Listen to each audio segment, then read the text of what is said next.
Depuis sa création à Gap en 1932, l'entreprise Ragoussi s'est spécialisée dans la réalisation de gros œuvres en béton armé.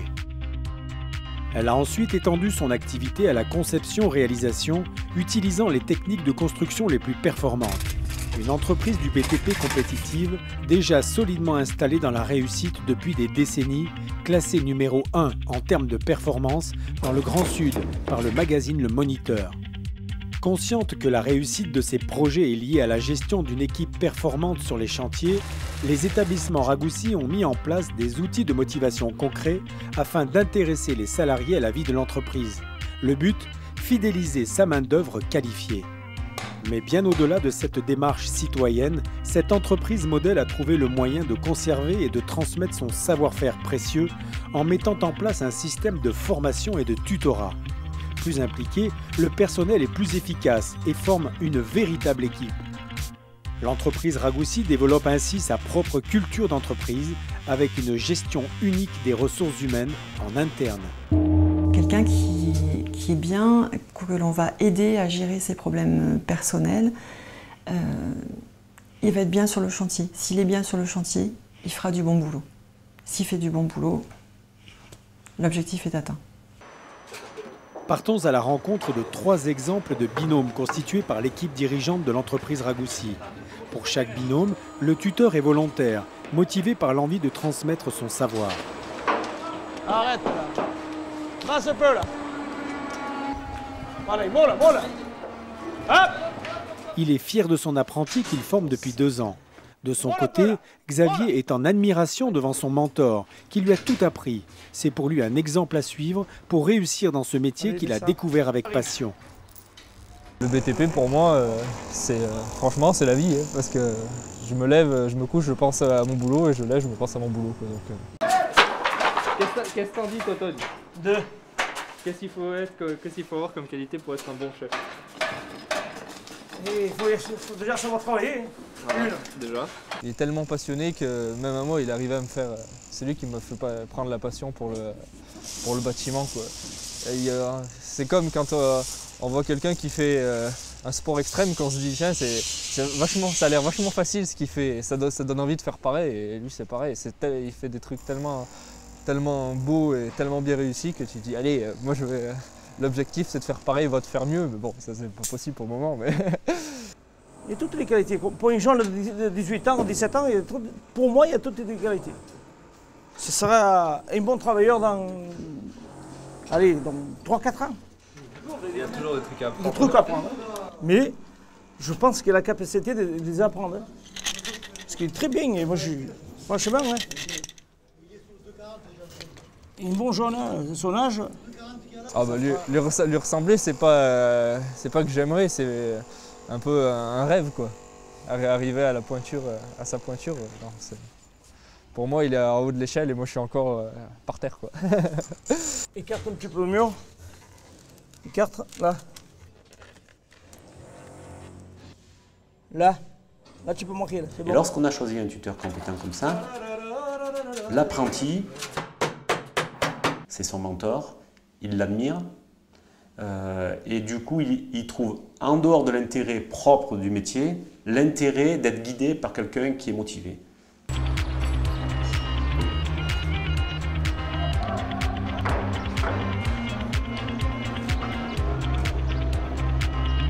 Malgré son jeune âge, Sylvain travaille depuis de nombreuses années chez Ragoussi. Jean-Philippe est encore un jeune étudiant en fin de cursus, mais il a très envie de réussir sa formation pour devenir à son tour chef de chantier. Au départ, je voulais faire conducteur de travaux, mais avec M. Chabran, on est convenu qu'il fallait au mieux au début faire du chantier pour savoir de quoi on parle quand on est conducteur de travaux. J'ai pas beaucoup d'expérience sur chantier, mais grâce à mon chef de chantier Sylvain, avant qu'il parte en vacances, on met tout au point, il me dit ce qu'il faut faire. Il me suivait en fait toute la journée, voir ce que je faisais pour justement avoir la vision de tous les postes. Et après, petit à petit, je l'ai remis, c'est pas méchant, mais je l'ai remis en bas, quoi. C'est-à-dire je l'ai fait rattaquer de la base à la dalle, et pour qu'il monte, qu'il prenne des responsabilités progressivement. Jean-Philippe, je trouve qu'il donne beaucoup. C'est quelqu'un qui est très investi. C'est quelqu'un qui montrera, j'espère, j'espère pour lui facilement. Il en a les capacités, il a l'envie, il ne rechigne pas au travail. C'est une expérience qui est très bonne, et pour lui et pour moi. Surtout à mon âge, quoi. Enfin, c'est rare d'être le tuteur de quelqu'un.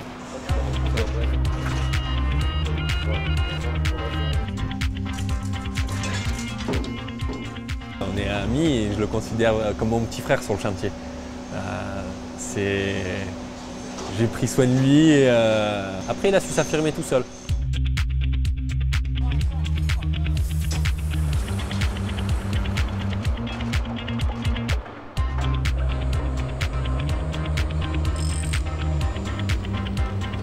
Un tiers des compagnons et des chefs de chantier partira à la retraite d'ici 10 ans. Il ne faut pas que l'entreprise Ragoussi laisse partir son savoir-faire, véritable patrimoine technique. La transmission du savoir, c'est vraiment, on va dire, notre fer de lance. Les tuteurs, encore une fois, ont exprimé l'envie et le besoin auprès de la direction de l'entreprise de former et de transmettre leur savoir. Donc à partir de là, à partir du moment où on a connaissance de cette envie, on leur propose, pour les assister, de suivre une formation animée par des gens qui vont surtout insister sur l'aspect relationnel et comportemental, sur les outils pédagogiques qu'ils vont devoir utiliser pour transmettre leur savoir-faire. C'est contraignant d'être tuteur. Il faut arriver à prendre du temps, on n'a pas l'habitude, on a plutôt l'habitude d'être seul sur le chantier, de faire notre petite vie et d'avoir quelqu'un à qui on explique, parce qu'on fait les choses sans les expliquer, quoi. C'est plus dur d'expliquer, ça prend plus de temps d'expliquer ce qu'on fait exactement, de rentrer dans les détails, il faut se forcer au début. Après, une fois qu'il a compris ce qu'était le boulot, c'est une facilité d'avoir un apprenti. Les gens deviennent plus performants, ça permet, je dirais, d'apprendre des choses qui sont essentielles et qui sont de l'entreprise, les relations avec les gens à l'intérieur de l'entreprise, les relations avec les architectes, les règles de sécurité, les règles environnementales. Ça, c'est des comportements qui sont pour moi essentiels.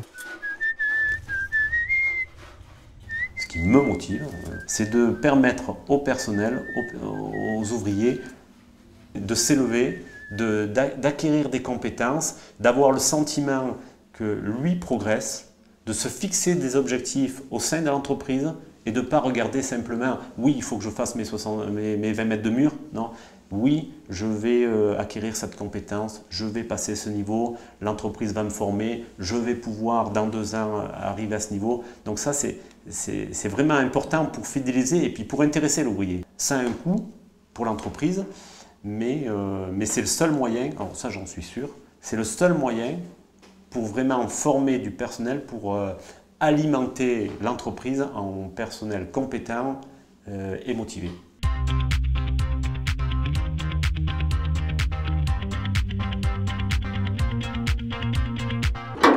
Ce troisième binôme présente un autre cas de figure. Jean-François, ouvrier professionnel apprenti, est âgé de 32 ans.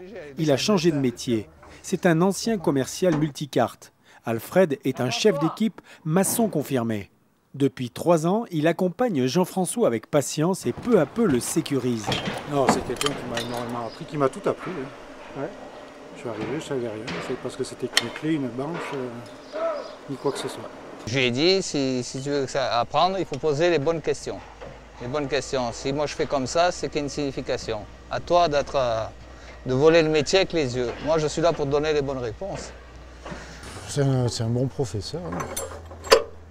Il fait partie des personnes que j'ai rencontrées et qui m'ont donné l'envie de faire ce métier. On donne le savoir les anciens pour que les jeunes puissent prendre la relève. Parce que bon, un jour ou l'autre, il faudra bien partir à la retraite.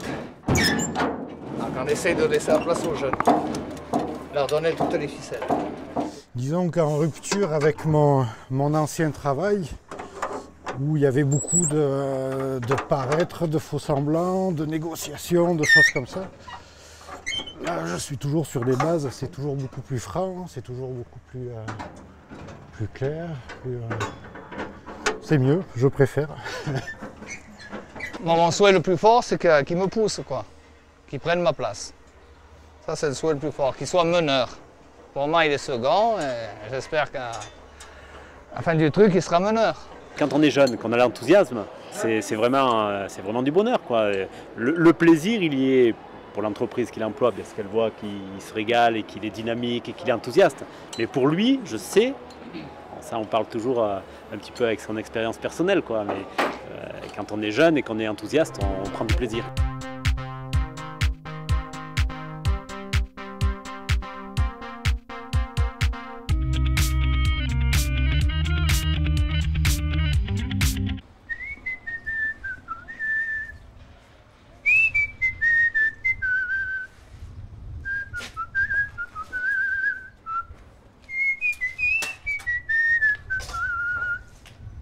La la la la la la la la la la la la la la.